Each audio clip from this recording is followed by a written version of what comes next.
Welcome to the Unitarian Universalist Church in Eugene, where empowered by love, we transform ourselves and serve our world. My name is Robin Sean Smallford. My pronouns are he, him, and I am your worship associate this morning. Today is the first Sunday of candidating week, and it brings me great joy that with me today is our ministerial candidate, the Rev. Jen Rue.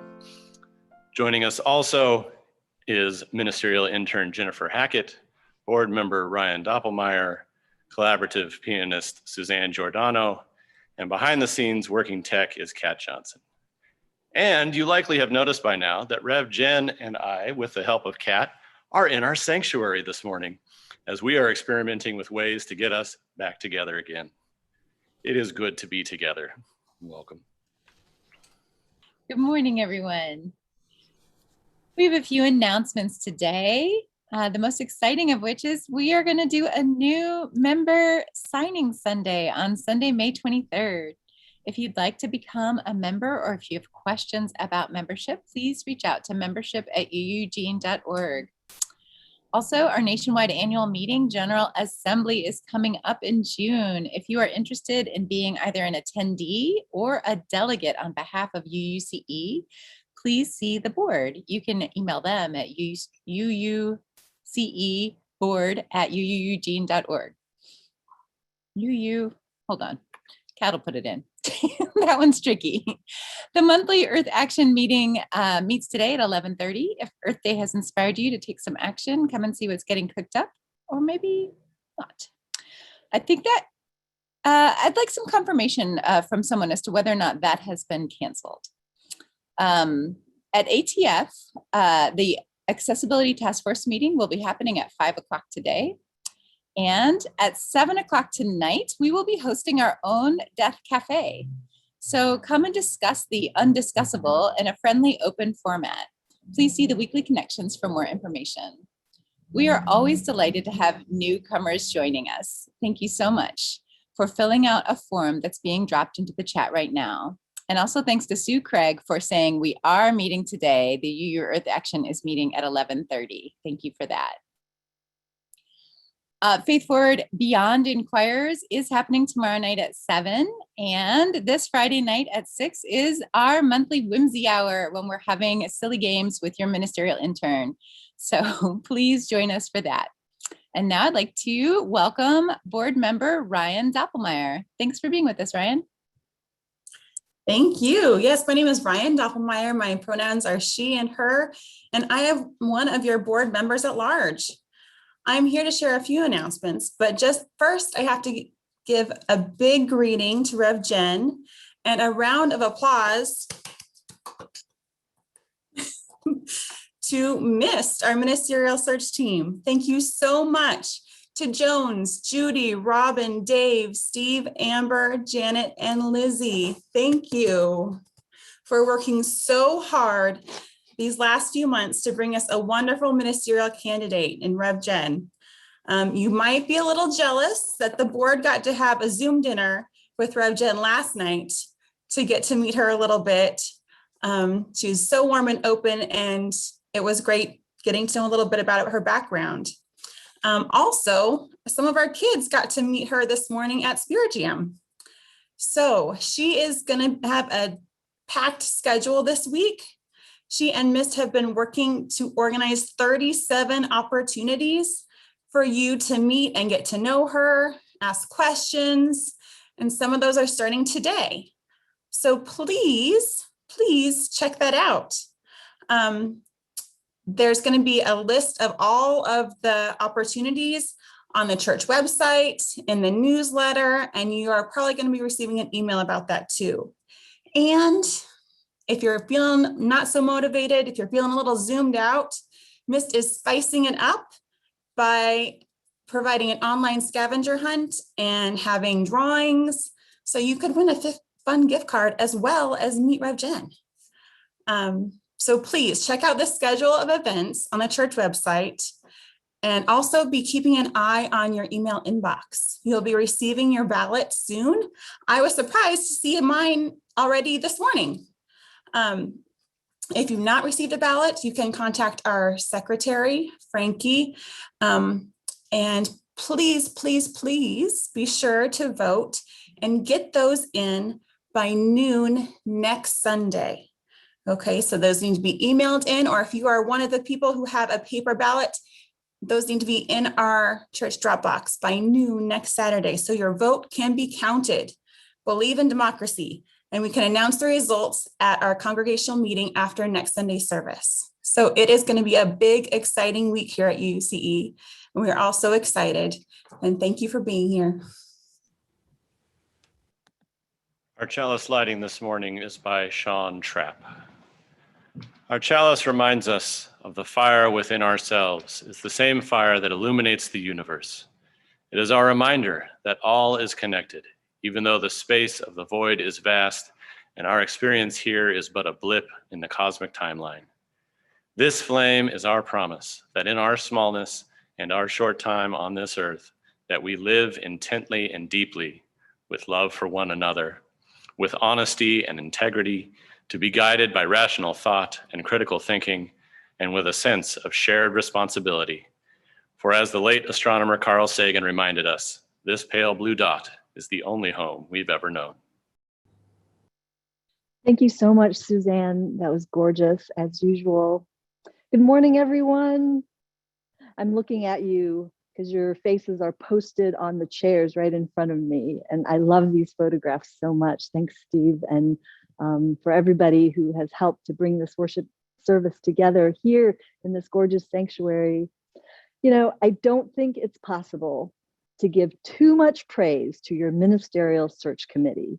However much time and heart and creativity you think that they have given to this endeavor, I think you have to triple it at the very least. Back in December, which feels like a really long time ago, I read your 62-page congregational record. And one of the many, many things that impressed me and drew me to you was the way you described the place in which you live and work and serve. And so, as I stand here today in your gorgeous sanctuary, I'd like to acknowledge, as you did in that report, this ground, once inhabited by the Kalapuya peoples, this place where African Americans were once intentionally excluded, this place where Japanese Americans were once rounded up, and this place where the ancestors of this church persisted in keeping and growing a free and liberal faith in Eugene. Today, we begin to take the first steps of a shared ministry full of promise and excitement. And yet, it's also tinged with the unease of a global pandemic, as well as some uncertainty of what this partnership could become. So before we venture too far into the future place, let's spend some time here, today, with the ground you know best. As the poet describes, the pale ground beneath your feet. Come, let us enter the door that leads inside. Come, let us worship together.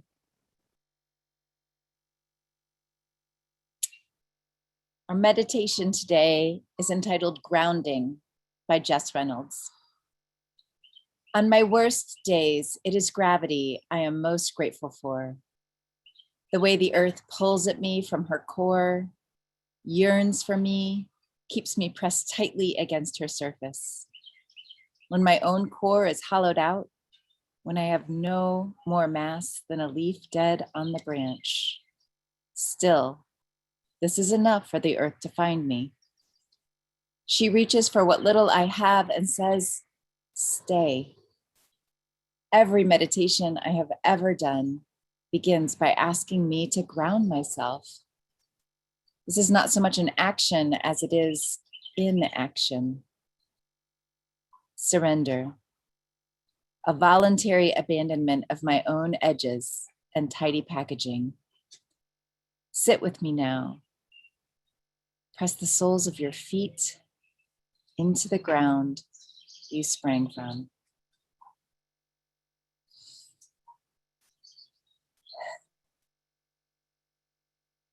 Feel the body, the weight of your body, and know that it is glorious.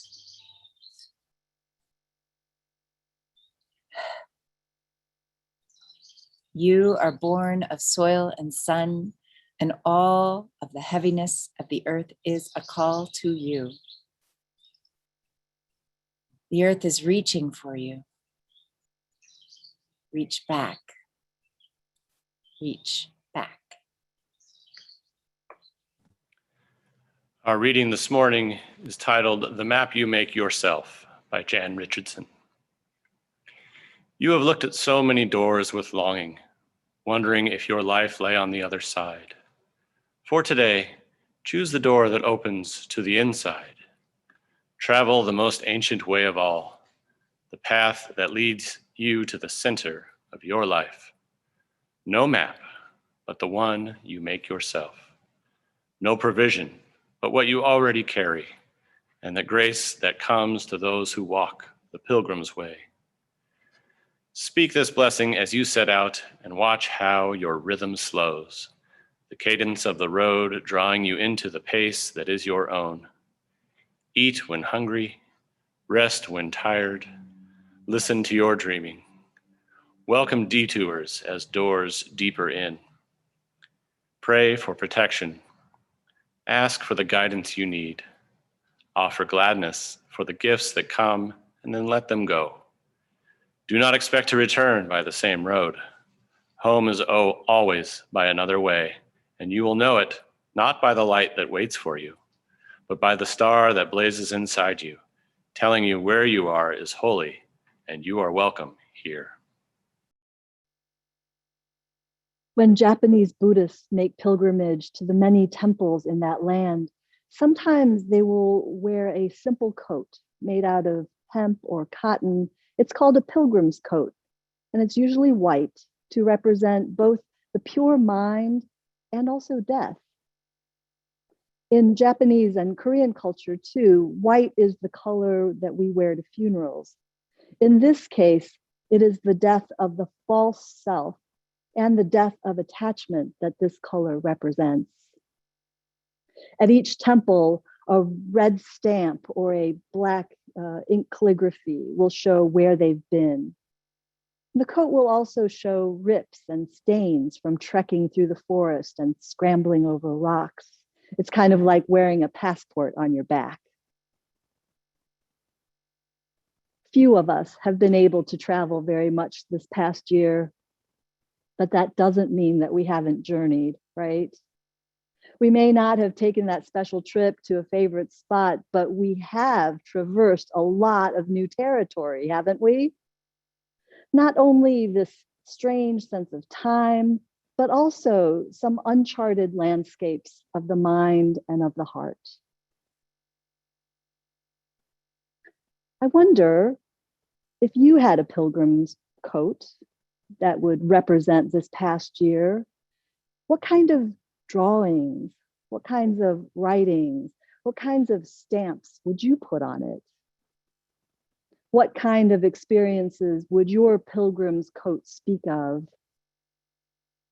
Maybe over here, a stamp of loss, or over here, a mark of acceptance or adjustment. Maybe another mark to indicate renewal. Maybe there's a rip in the back of the cloth for awakening or revelation. There are so many ways to journey through this life, and even without a coat to carry the stamps and stains, each step has made its mark on us. Today, you and I start a week-long journey together, and even though we started off in different places, right now we find ourselves sharing the same road for the next few days. It's my sincere hope that you will call me as your settled minister and that we can continue to share this road for many, many years to come. So I know that it's tempting to want to rush forward and run through the doors that lead out. But as the poet advises, for today, choose the door that opens to the inside. You know, I spent the first half of my life opening so many different doors, hoping that my life lay on the other side. I went through a door called college, even though I had really no idea what I was doing there. I opened doors called sales and marketing and human resources. I even opened up one door called software implementation. Lost, unfocused, and yet apparently capable enough to find and keep these many jobs. I kept hoping that if I just opened enough doors, that I would find my real life. And then in the year 2000, I decided to take a different kind of path, one that would eventually lead me to the center of my life. I don't know, maybe it had something to do with that monumental shift from the 20th century to the 21st century, or maybe the seeds had finally had enough time to sprout. By then, I had been a Unitarian Universalist for many, many years. I had also been studying and practicing mindful meditation and reading about Zen Buddhism. And so on a fine spring day in May of 2000, I sat down in front of a big piece of paper and I drew a map of my life. In the center of this map, I drew kind of a fancy circle that looked like a compass. And I wrote the words Spiritus Sanctus in the middle, Holy Spirit. Now, I don't know why I wrote these Latin words. I'm not Catholic. These are not words that are part of my regular vocabulary. And as a Unitarian, that third person of the Trinity really didn't mean anything to me. But there it was. Around one side of that circle, I wrote words that describe my values, aspects of being, loyalty, love, growth, truth, integrity. And then around the other side of the circle, I wrote action words, aspects of doing, teaching, healing, service. In that same year, I started making plans to leave the life that I had unintentionally crafted. I quit my job, packed my bags, and I moved to Korea. Now, some of you know that I was born in Seoul and emigrated to the United States when I was about 6 years old. And I had been back there for a few short visits, but this time I stayed almost a year, enough time to study Korean Zen, to reconnect with my 100 cousins, and to write the essay that finally got me into the Star King School for the Ministry. As it turns out, that door was not like the others. This one was the door that opened to the inside, the door that led to the center of my life. I keep using this phrase from Jan Richardson's poem, but what exactly is at the center of one's life? I mean, what does that even mean? Well, I think there are two aspects to the center of your life. First, it is where you will find your deep self. And then second, it is where you find the reality of interdependence and true kinship. So first, the deep self. This has been described in many ways by different traditions. It is the divine spark in you, the true self, the ever-patient, watchful, non-judging observer, that part of you that listens and notices. It's that part of you that is in the flow whenever you're doing something you really love. When I lived in the Bay Area, sometimes I attended the Church for the Fellowship of All Peoples, founded by Howard Thurman. He started that church in 1944 as one of this country's first intentionally interracial and interfaith churches. And he describes deep self in this way. There is something in every one of you, he writes, that waits and listens for the sound of the genuine in yourself. It is the only true guide you will ever have. And if you cannot hear it, you will, all of your life, spend your days on the ends of strings that somebody else pulls. Maybe it would be helpful to describe the opposite of deep self, which is ego. Now, the first thing I want to say about ego is that it serves a very, very important function. It helps us to navigate the world of social interactions. The ego protects us. It works really hard to protect the identity that we have spent our whole lives constructing. So as a result, it does a lot of judging and comparing ourselves to others and rejecting things that go against our beliefs and our preferences. Ego can be overly critical. It can be cynical. We need both our deep self and a well-functioning ego. But when we don't spend enough time at the center of our lives, cultivating a relationship with deep self, we could end up making decisions for love rather than from love. In other words, we could find ourselves taking action in order to be loved and accepted rather than to be empowered by love. This is a very, very important distinction. Now, I guess some people might say all this talk about deep self seems like a lot of navel gazing. It sounds kind of self-centered, especially at a time when our global and national situation is so dire and when the whole world seems to be splitting apart.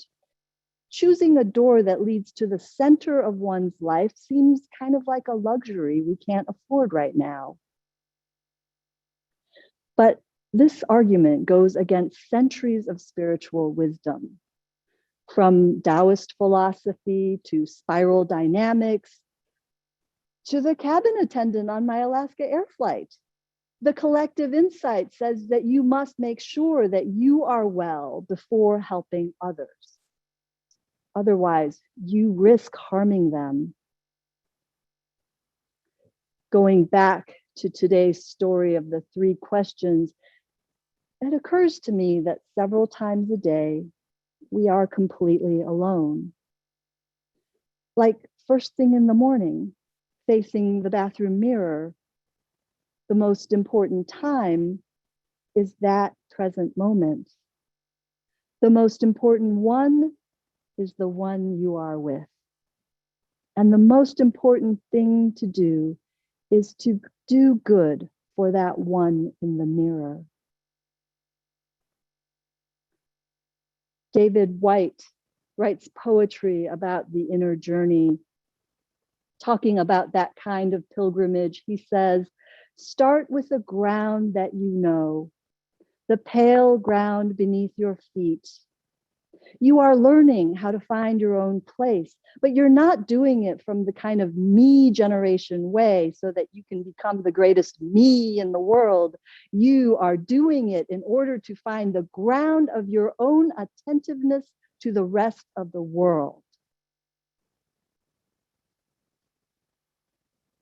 Yes, you are right. The world is screaming for us to respond to human-made disasters, to ecological destruction, to merciless disregard for the inherent worth and dignity of our neighbor. Yet, before we rush through the doors of social and environmental action, each one of us is called to find our attentiveness to the rest of the world at the center of our lives. There, we not only find deep self, but we also realize that deep self is an integral part of the interdependent web, where we are kin with every person and every living organism in the cosmos.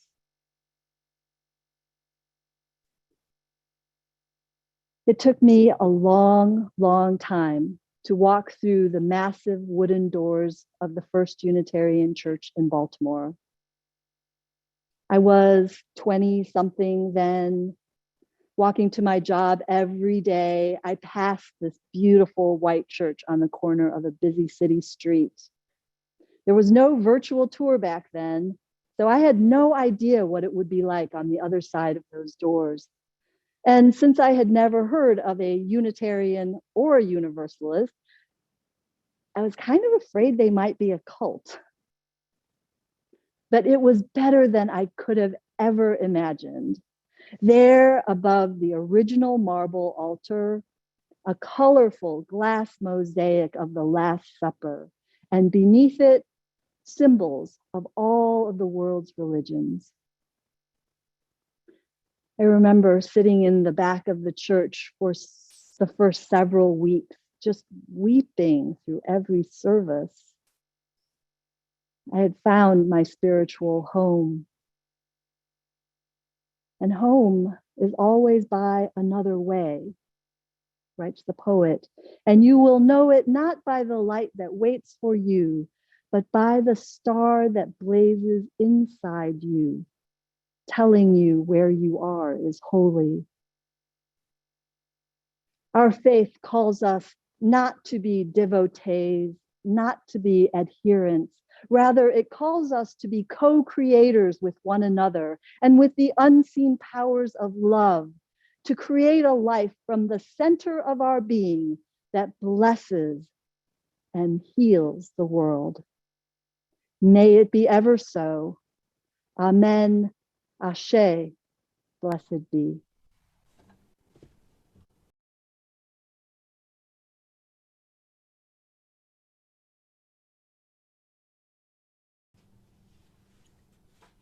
We now invite you to join us in the chat with the joys and sorrows of your lives, your loves, and your losses.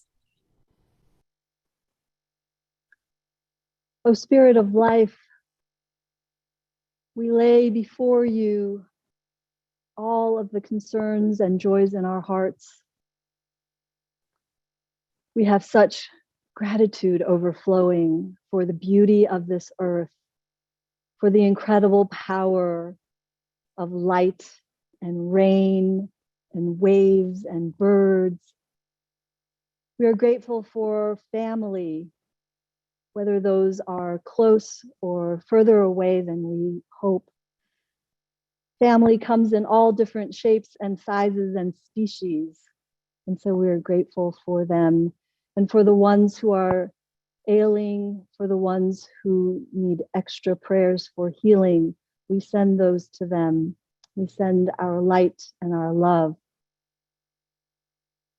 O Spirit of life, gracious God, hear our prayers of gratitude, of sorrow, of broken hearts, of hope, of determination.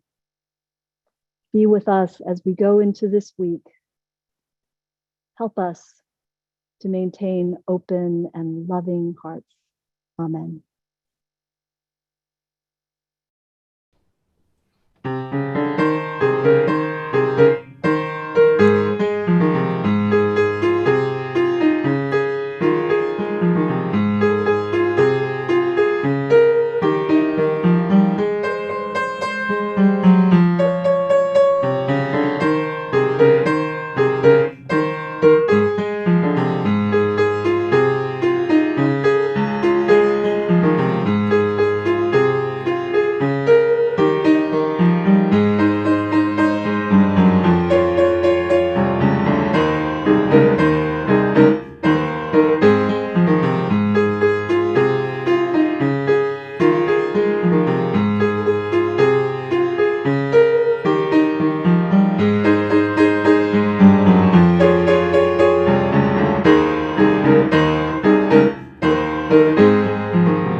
extinguish our chalice now with words by Brian Kiley.